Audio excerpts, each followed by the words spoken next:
Hi, എല്ലാവർക്കും നല്ല നമസ്കാരം. നമുക്ക് ഇന്നത്തെ വീഡിയോയിലേക്ക് പോകാം. ഇന്ന് തിരക്ക് പിടിച്ചൊരു ദിവസമാണ്. എല്ലാ മാസത്തെയും പോലെ ഇന്നും വീട്ടിലമ്പലത്തിൽ പൂജയുണ്ട്. അതേ അവിടേക്കുള്ള സാധനങ്ങളെല്ലാം കൊണ്ടുപോയി വച്ചു. ഇനിയും പൂ പറിക്കണം, വാഴയില വെട്ടണം, തേങ്ങ കൊണ്ടുപോയി കൊടുക്കണം. കുറച്ച് സാധനങ്ങൾ കൊണ്ടുവച്ചിട്ടുള്ളൂ, ബാക്കി കൊണ്ടുപോയി വയ്ക്കണം. പിന്നെ അമ്പലത്തിൽ പോക്ക് വേഗം കഴിച്ചു. കാരണം തിരുമേനി ഇവിടുത്തെ തിരുമേനി 9 മണിക്ക് വരുന്നതാണ്.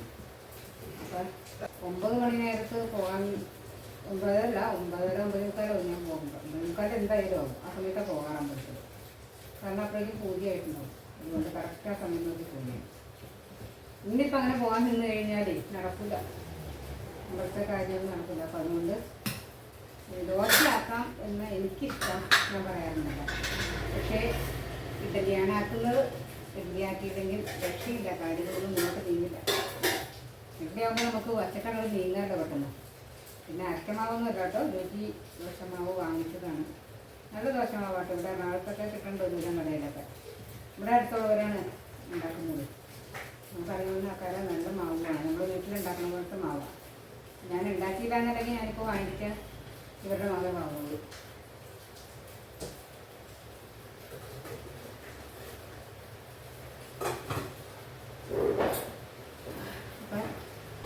തൽക്കാലം ഞങ്ങൾക്ക് 2 പേർക്കുള്ളത് ഉണ്ടാക്കുകയാണ്. വിഷുവിന് എടുത്ത് കഴിഞ്ഞ് വരാൻ വഴിയില്ല. അതുകൊണ്ട് പുറത്താണെങ്കിൽ മഴയും.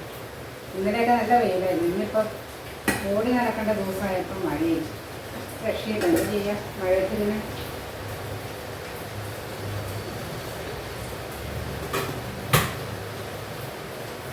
അമ്പലം നമ്മളവിടെ പറമ്പ് കാണിക്കാറുണ്ട് പറഞ്ഞിട്ട്, അതിൻ്റെ നേരെ കാണുന്നതാണ് അമ്പലം. അപ്പം അവിടെ വരെ നടന്ന് ചുറ്റി പോകണമെങ്കിൽ മഴയത്ത് കുടയും പിടിച്ച് സാധനങ്ങളും കൊണ്ട് പോക്ക് അതിലേറെ പണി. പിന്നെ ദോശമാവ് കൂടി ഇരിക്കട്ടെ അല്ലേ. വേറെന്താ, കപ്പേപ്പൊടിയായിട്ട് ഇത്രയേ ഉള്ളൂ അടിയിൽ ചായ.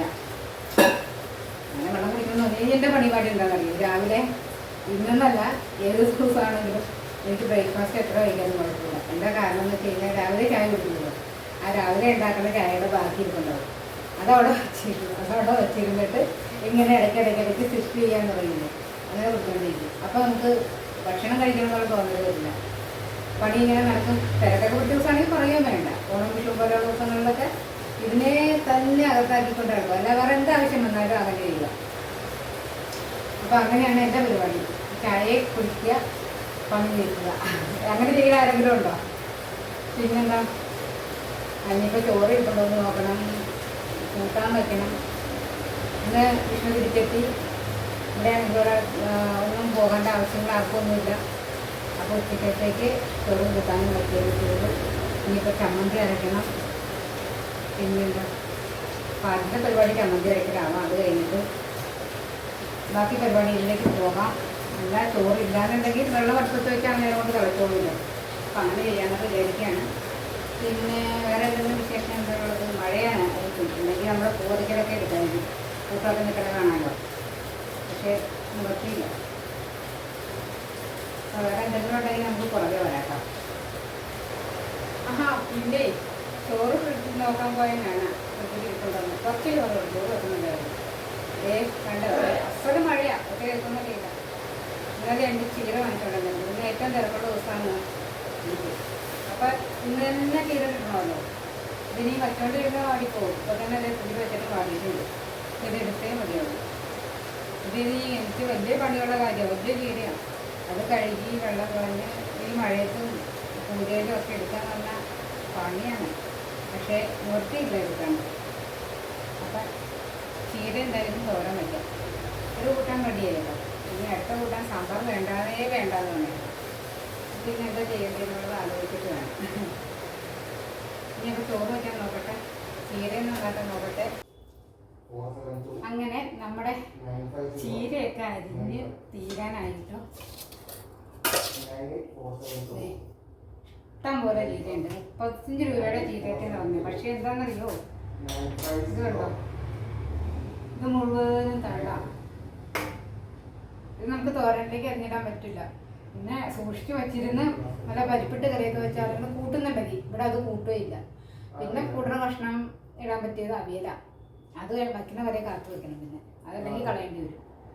അതാണ് ഈ തണ്ട് കൂടുതലുള്ള മൂത്ത തണ്ടുള്ള ചീരയൊക്കെ വാങ്ങിക്കാനുള്ള പ്രശ്നം.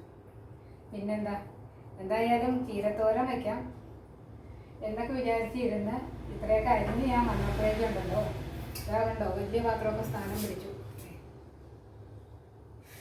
ഒന്നും പറയണ്ട, ഓണം കഴിയട്ടെ എന്നിട്ട് വാങ്ങിക്കാൻ ചിക്കൻ എന്നൊക്കെ പറഞ്ഞിരുന്നത്. അദ്ദേഹം പോയി ചിക്കൻ വാങ്ങിച്ചോണ്ട് വന്നിരുന്നത്, റൈസ് വാങ്ങിച്ചോണ്ട് വന്നിരുന്നു, എല്ലാം വെച്ചോളാം. ഇന്ന് കാലത്താണെങ്കിൽ ഓടിച്ചിട്ടുള്ള പരിപാടിയായിരുന്നു. ഞാൻ പറഞ്ഞില്ലേ, അമ്പലത്തിലെ പൂജയൊക്കെ കാരണം. അത് കാരണം തന്നെ ഞാനൊന്ന് വേഗം പണി വെക്കാനുള്ള തോരനും വെച്ച് ഓടി ഒരു വിധമായി. പൂജയൊക്കെ കഴിഞ്ഞ് എല്ലാവരും ഓടുകൂടൊക്കെ പോയി. പിന്നെ വീണ്ടും വന്ന് നമ്മുടെ ചീരയിലേക്ക് കുറച്ച് നേരം ഒന്ന് ഇരുന്നിട്ട് വന്നതാണ്. അപ്പോഴേക്കും ഇന്ന് തന്നെ വയ്ക്കാനും പറഞ്ഞത് വാങ്ങിച്ചു. ഇനിയിപ്പം എന്ത് ചെയ്യണം, ചീര കഴിഞ്ഞ് തന്നെ ഫ്രിഡ്ജിലേക്ക് വെച്ചുകൊണ്ട് അതിൻ്റെ പരിപാടിയിലേക്ക് കിടക്കും. രണ്ട് രക്ഷയില്ല, എന്താ ചെയ്യുക. ഇങ്ങനെയൊക്കെ ആയിക്കഴിഞ്ഞാൽ അവനെ വെച്ചിട്ട് ഇവനെ എടുക്കുക, അല്ല ഇവനെ വെച്ചിട്ട് അവനെ എടുക്കുക.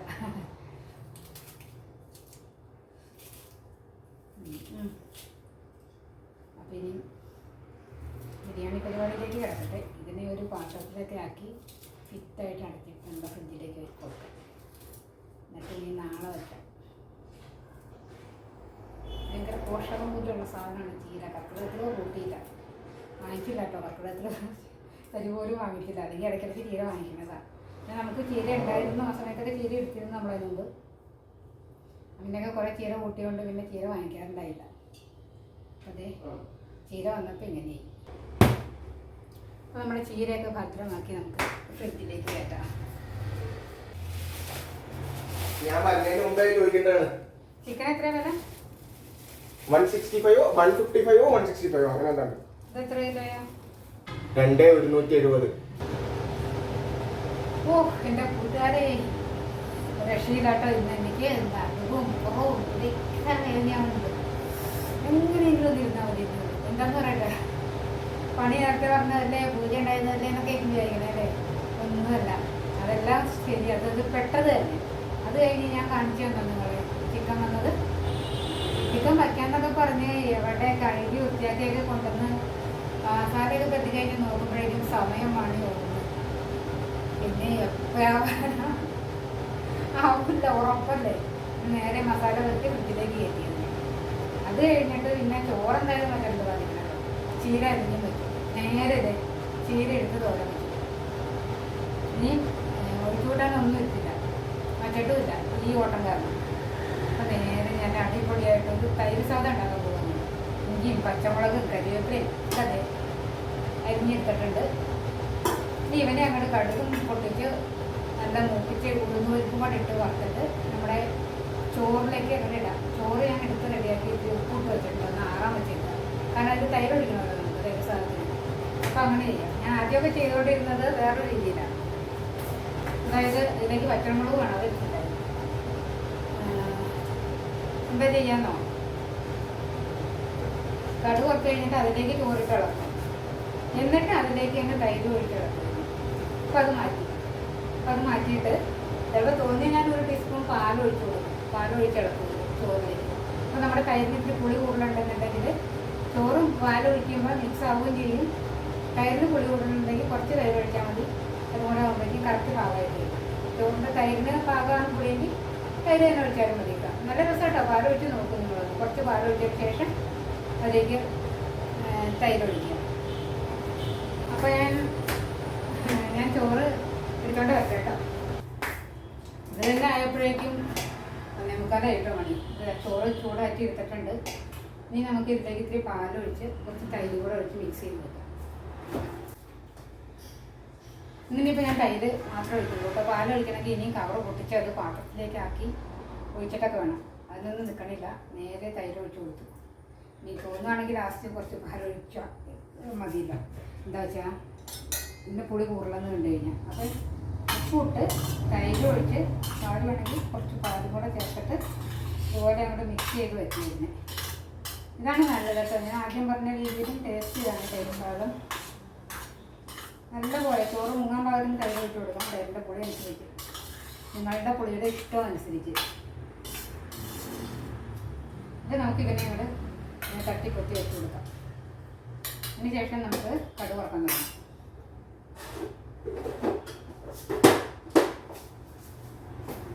കടുക് വറക്കാൻ പച്ചവെളിച്ചെണ്ണ തന്നെ വേണേ.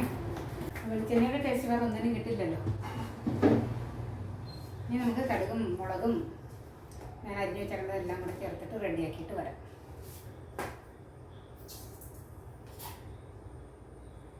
കടുക് കൂടുതലായി പോയാൽ കടുക് അടിക്കണേന്ന് പറഞ്ഞു തുടങ്ങും. അപ്പം കടുക് കുറച്ചിട്ടു. ദേഷ്യം കിടത്തിയിട്ടെങ്കിൽ ശരിയാവില്ല. വേറെ ഒന്നുമല്ല കേട്ടോ, നമ്മുടെ മുഖത്തേക്ക് ഇങ്ങനെ വെളിച്ചൊടിച്ചിട്ടേ. പിന്നെന്താ ഉഴുന്നുപരിപ്പ് ഇട്ട് കൊടുത്തു. ഇനി ഇവർ ഉഴുന്നുപരിപ്പ് മൂത്ത് കടുക് പൊട്ടി ചേർക്കാം. എന്നിട്ട് ബാക്കിയുള്ളവരെ ചേർക്കാം നമുക്ക്. പിന്നെ ഉണ്ടല്ലോ, ഇത് കാണാൻ പറ്റുന്നുണ്ടോ? കണ്ടോ വെളിച്ചടിക്കുന്നല്ലേ? നല്ല അടിപൊളി കടും പായസം ഇന്നത്തെ പൂജയുടെ.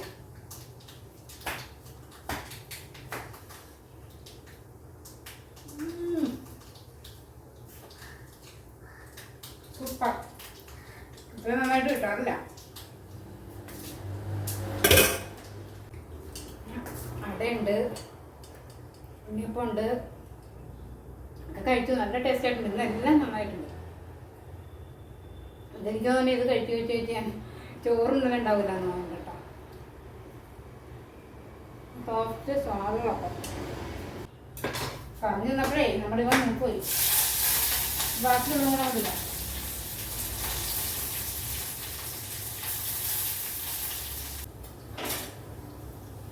ഇന്ന് ശരിക്കും പറഞ്ഞാൽ പറ്റിക്കുന്ന പരിപാടി കേട്ടോ.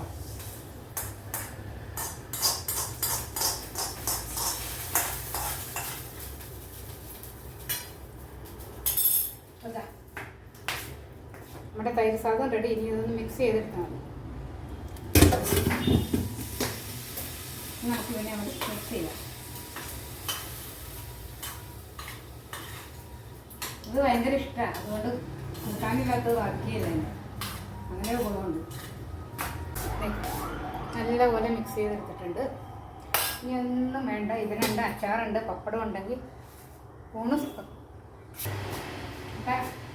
ഇനി ഒരു പപ്പടം കാക്കി അച്ചാറിട്ടുണ്ട്, തോരനും. അടിപൊളി ഊണായി. ഭയങ്കര ഇഷ്ടമാവും. കൂട്ടാനൊക്കെ വെച്ച് കൊടുക്കുന്നതിലും ഇഷ്ടം ഇങ്ങനെ ചെയ്ത് കൊടുത്താൽ. അപ്പോഴേ ഞങ്ങളങ്ങനെ ഇനി 1:45 പപ്പടം കൂട്ടാക്കി ഊണൊക്കെ കഴിക്കട്ടെ. നിങ്ങളെല്ലാവരുടെ ഊണ് കഴിഞ്ഞ് കാണും എന്ന് വിശ്വസിക്കുന്നു. അപ്പോൾ വീഡിയോ വരുന്ന സമയത്ത് ഊണിൻ്റെ സമയം ആവില്ല, എന്നാലും ഞാൻ പറഞ്ഞതാണ്. പിന്നെ എന്താ, എല്ലാവരും സുഖമായിരിക്കുന്നുണ്ടോ അല്ലേ? പിന്നെ നമ്മളൊന്ന് സപ്പോർട്ട് ചെയ്യാനൊന്നും മറക്കല്ലേ കേട്ടോ. അപ്പം നമുക്കിനി അടുത്ത വീഡിയോ കാണാം. വൈകുന്നേരം ബിരിയാണി ഉണ്ടാക്കുന്നുണ്ടെങ്കിലും അത് നമ്മൾ ഇതിനു മുമ്പും ഇഷ്ടംപോലെ ബിരിയാണിയുടെ വീഡിയോകൾ നമ്മുടെ ചാനലിൽ തന്നെ കിടപ്പുണ്ട്. കഴിഞ്ഞ 1 മാസം മുന്നെയാണ് ഞാനിത് ഉണ്ടാക്കിയത്. അന്നും ചെറുതായിട്ട് ഇട്ടു എന്ന് തന്നെയാണ് എൻ്റെ ഓർമ്മ. എന്തായാലും വേറെ വീഡിയോ കിടപ്പുണ്ട്. പിന്നെ എപ്പോഴും ഇട്ടതിനെ ഇട്ടിട്ട് എന്തിനാലേ കുറച്ചാൾ കഴിയുമ്പോൾ ഇനി ഉണ്ടാക്കി വിടാം കേട്ടോ. പിന്നെ ചിക്കൻ ഫ്രൈ ഉണ്ടാക്കുന്നുണ്ട്. അത് പറ്റുവാണെങ്കിൽ എടുക്കാൻ. അത് ചെറിയ കുഞ്ഞു വീഡിയോ ഇട്ടിട്ട് കാണിച്ചു തരാം. അപ്പോൾ തൽക്കാലം ബൈ.